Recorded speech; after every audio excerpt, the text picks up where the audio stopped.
안녕하세요. 새벽의 축구 전문가 페누입니다. 오늘은 유벤투스의 새로운 감독으로 부임한 피를로가 어떤 전술을 사용하고 있는지 살펴보려고 합니다. 먼저 유벤투스는 7월 말부터 피를로를 23세 이하 팀의 감독으로 선임했습니다. 그러나 지난 시즌 챔피언스리그 16강에서 탈락한 이후에 사리 감독을 경질하면서 곧바로 피를로를 1군팀 감독으로 승격시키는 파격적인 행보를 보여줬는데요. 피를로가 23세 이하 팀의 감독으로 부임한 지 약 10일 만에 벌어진 일이었고, 더군다나 피를로가 감독이나 코치 경험이 전혀 없는 상태였기 때문에 유벤투스의 선택에 많은 축구팬들이 의문을 가질 수밖에 없었습니다. 따라서 피를로가 어떤 전술을 사용할지도 베일에 쌓여 있었는데요. 여기서 재밌는 점은 피를로가 UEFA 프로라인센스를 9월 중순에 취득했는데, 피를로가 UEFA 프로라인센스를 취득하기 위해 제출한 논문의 내용과 현재 유벤투스의 전술이 굉장히 흡사하다는 것입니다. 피를로는 내가 하고 싶은 축구라는 제목으로 논문을 제출했는데요. 이 논문에서 피를로는 볼을 점유하면서 공격적인 축구를 하고 싶다고 이야기하고 있습니다. 인터뷰를 통해서도 기본적으로 공격적인 축구를 선호한다고 밝혔는데요. 피를로는 논문의 내용처럼 유벤투스에서 공격적인 축구를 보여주고 있습니다. 기본적으로 이번 시즌 유벤투스는 3백과 4백을 유동적으로 활용하고 있는데, 수비를 할 때는 최전방에 호날두와 클루셉스키를 남겨두고 4백을 바탕으로 두 줄 수비를 형성합니다. 그리고 공격 상황이 되면 오른쪽 측면 미드필더와 왼쪽 측면 수비수의 움직임을 주목해볼 필요가 있는데요. 오른쪽 측면에서는 콰드라도가 공격적으로 올라가지만 왼쪽에서는 램지가 측면으로 움직이는 것이 아니라 중앙으로 이동하고, 대신에 왼쪽 측면 수비수가 공격적으로 올라가는 모습을 보여주게 됩니다. 여기서 다닐루는 콰드라도가 측면 공격을 담당하는 만큼 공격적으로 올라가는 것이 아니라 중앙 수비수들과 함께 3백을 형성한다는 게 특징인데요. 경기 장면을 봐도 수비 상황에서는 유벤투스가 4-4-2 전형을 중심으로 두 줄 수비를 만들고 있는 것을 볼 수 있습니다. 그러나 공격 상황이 되면 램지가 중앙으로 움직이고, 오른쪽에서는 콰드라도, 왼쪽에서는 측면 수비수로 출전한 산드루가 공격적으로 올라오는데요. 이때 다닐루는 공격에 가담하지 않고 중앙 수비수들과 3백을 만드는 장면을 확인할 수 있습니다.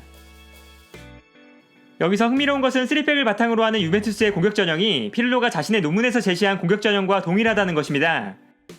이 자료는 피를로가 자신의 논문에서 사용한 포메이션인데, 피를로는 논문에서 3백과 2명의 중앙 미드필더, 그리고 좌우 측면에 배치된 2명의 선수와 중앙에 있는 3명의 공격수까지 현재 유벤투스에서 사용하는 것과 동일한 전형을 자신의 이상적인 공격 모델로 삼고 있습니다. 그리고 이때 유벤투스의 공격 전형에서 주목해봐야 하는 선수는 좌우 측면에 넓게 배치되어 있는 2명의 선수라고 할 수 있습니다.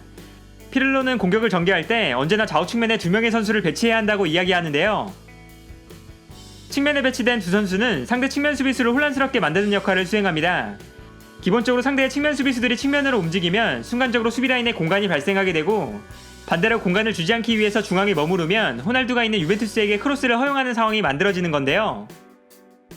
또한 여기에 더해서 측면에서 공격을 전개할 때 상대팀 수비가 한쪽 측면에 쏠리게 되면 이때 수비가 없는 반대편 측면으로 볼을 보내주면서 좋은 찬스를 만들 수 있다는 것도 좌우 측면에 선수가 배치되어 있는 전형의 장점이라고 할 수 있습니다. 따라서 피를로의 전술에서 좌우 측면에 위치한 2명의 선수는 유벤투스가 경기장을 넓게 활용하는 동시에 상대 수비의 공간을 만들어낼 수 있다는 점에서 전술적으로 중요한 역할을 맡고 있는데요. 한편 좌우 측면에 있는 선수들이 상대 수비 라인을 분산시켜 놓았다면 이제는 중앙에 위치하는 선수들의 움직임이 무엇보다 중요합니다.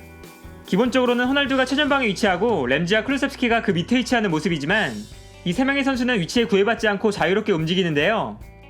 이때 피를로가 중앙에 위치한 3명의 선수에게 강조하는 포인트는 수비라인 밖으로 나가거나 수비라인 안으로 침투해 들어오는 움직임이라고 할 수 있습니다.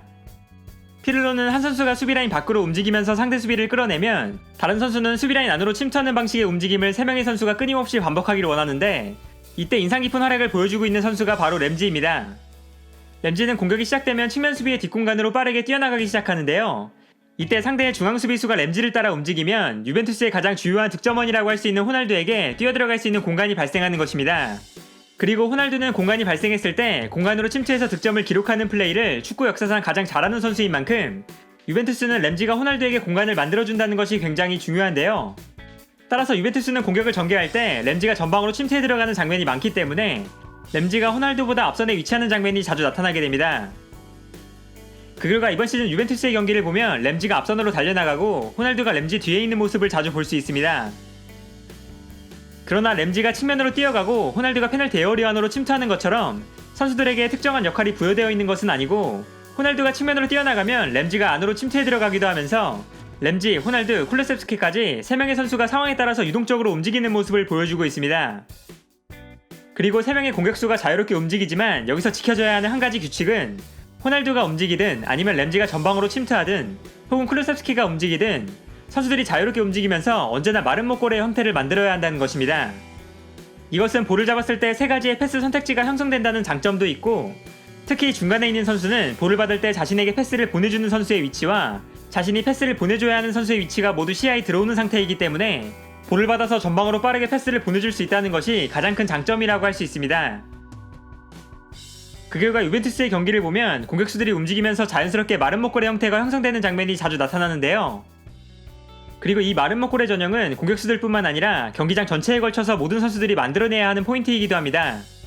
여기서 중요한 선수가 바로 다닐로와 키엘린이라고 할 수 있는데, 두 선수는 한쪽 측면에서 볼이 전개될 때 조금씩 올라가주면서 자연스럽게 측면에서 다이아몬드 형태의 전형을 만들어주고 있는데요. 이처럼 좌우 중앙 수비수가 상황에 따라서 올라가기 때문에 피를로는 논문에서 자신이 원하는 공격 전형을 3-2-5 혹은 2-3-5 정도의 포메이션으로 정의하기도 했습니다. 그리고 유벤투스가 공격하는 상황에서 크로스가 올라오는 상황 또한 주의 깊게 살펴볼 필요가 있는데, 피를로 감독은 자신의 논문에서 크로스가 올라올 때 중앙에 있는 3명의 선수뿐만 아니라 반대편 측면에 있는 선수까지 페널티 에어리어 안으로 침투해 들어가고, 페널티 에어리어 안에 최소 3명에서 4명의 선수가 침투해 들어가야 한다고 이야기합니다. 여기에 더해서 중앙 미드필더들까지 공격적으로 올라가면 공격 숫자가 6명에서 7명까지 늘어날 수 있는데요. 따라서 크로스가 올라오는 장면을 보면 중앙에 있는 3명의 선수뿐만 아니라 반대편에 위치하고 있던 콰드라도까지 페널티 에어리어 안으로 침투해 들어가는 모습을 볼 수 있습니다. 한편 공격을 전개할 때 최후방 라인에서 살펴봐야 하는 선수는 보누치입니다.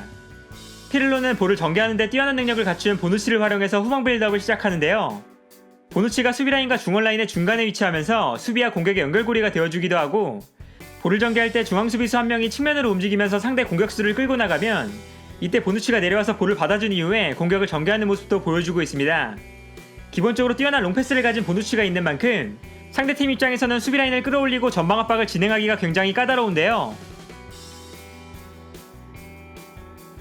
한편 수비 상황에서 피를로 감독은 전방 압박에 큰 무게중심을 두고 있습니다. 특히 공격을 전개하다가 볼을 빼앗겼을 때 수비라인을 높게 끌어올리면서 강한 전방 압박을 시도하는데요. 이때 중요한 것은 볼을 빼앗긴 위치로 선수들이 빠르게 모여드는 것입니다. 그리고 좁은 공간 안에서 상대팀보다 수적 우위를 형성하게 되면 상대팀 입장에서는 볼을 전개할 수 있는 패스 선택지를 찾기 어려워지게 됩니다. 여기서 피를로 감독이 강조하는 포인트는 볼 주변으로 상대팀보다 빠르게 움직이면서 좁은 공간 밖에 있는 상대팀 선수들을 쓸모없게 만드는 것인데요. 좁은 공간 밖에 있는 선수들이 볼을 전개하는 과정에 참여하지 못한다면 유벤투스의 전방 압박이 좀 더 효과적으로 이루어질 수 있는 것입니다.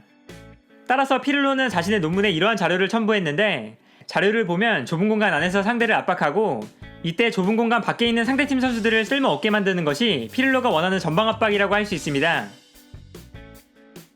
경기 장면을 보면 이러한 특징을 명확하게 확인할 수 있는데, 상대팀이 한쪽 측면에서 볼을 잡을 때 유벤투스 선수들이 볼이 위치한 쪽으로 밀집하는 것을 볼 수 있고, 이때 압박하는 지역 밖에 있는 상대팀 선수들은 전혀 신경 쓰지 않는 모습을 보여주고 있습니다. 그러나 전방 압박을 강하게 시도하는 만큼 수비 뒷공간에 대한 위험성은 언제나 존재한다고 할 수 있습니다. 실제로 유벤투스는 전방 압박을 시도하다가 수비 뒷공간이 무너지는 장면을 자주 보여주고 있는데요. 따라서 피를로 감독은 자신의 논문에서 전방 압박을 시도하는 상황에서는 골키퍼가 과감하게 올라와서 수비 뒷공간을 커버해줄 수 있어야 한다고 이야기합니다. 결과적으로 이번 시즌은 유벤투스가 전방 압박을 시도할 때 슈체즈니가 수비 뒷공간을 커버해주는 것이 수비에서 무엇보다 중요할 수밖에 없는데요. 슈체즈니가 유벤투스에서는 굉장히 좋은 모습을 보여주고 있지만, 아스날 시절에는 아스날이 공격적으로 경기를 운영할 때 슈체즈니가 수비 뒷공간을 커버하는 역할에 서투른 모습을 보여주면서 많은 실점을 허용했었기 때문에 슈체즈니가 수비 뒷공간을 커버하는 역할을 얼마나 잘 수행해줄 수 있을 것이냐가 이번 시즌 유벤투스의 수비의 중요한 포인트라고 할 수 있습니다. 오늘은 이처럼 피를로 감독의 전술을 살펴봤습니다. 살펴본 것처럼 피를로 감독은 분명하게 공격적인 전술을 추구하고 있고, 그만큼 이번 시즌 유벤투스의 축구에서 공격적인 모습을 확인할 수 있을 텐데요. 감독 경험이 없는 피를로 감독이 모두 예상을 뒤엎고 이번 시즌 좋은 성적을 기록할 수 있을지, 이번 시즌 세리에A의 흥미로운 관전 포인트가 되지 않을까 합니다. 오늘 영상은 여기까지고요. 시청해주셔서 감사합니다.